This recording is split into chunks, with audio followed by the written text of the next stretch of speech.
പ്രിയപ്പെട്ട കൂട്ടുകാരെ, ഇനി നമുക്ക് മറ്റൊരു ആയത്ത് പഠിക്കാം. ഫീഹാ കുതുബുൻ ഖയ്യിമ.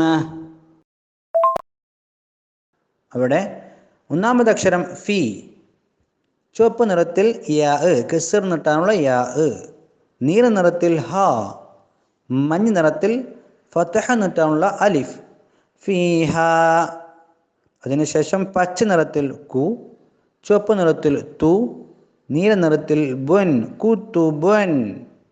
അതിനുശേഷം മഞ്ഞ നിറത്തിൽ ഖ, പച്ച നിറത്തിൽ യി, യാ, യായിന് കസ്ർ യി.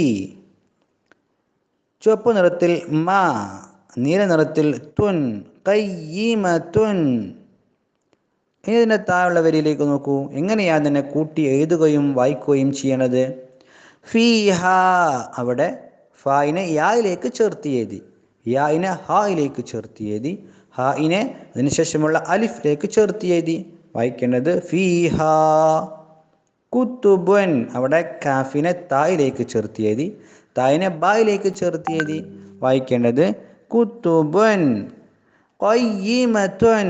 അവിടെ ഖാഫിനെ യായിലേക്ക് ചേർത്ത് എഴുതി, യായിനെ മീമിലേക്ക് ചേർത്ത് എഴുതി, മീമിനെ ഹാ ഛായിലേക്ക് ചേർത്ത് എഴുതി. വായിക്കേണ്ടത് ഖയ്യിമതുൻ. അവിടെ നമ്മൾ വഖഫ് ചെയ്യുമ്പോൾ ഖയ്യിമ അങ്ങനെയാണ് ഓതേണ്ടത്. ഇനി ശ്രദ്ധിച്ചോളൂ, എങ്ങനെയാണ് അതിനെ കൂട്ടി ഓതേണ്ടത് ശ്രദ്ധിച്ചോളൂ. ഫീഹാ കുതുബുൻ ഖയ്യിമ.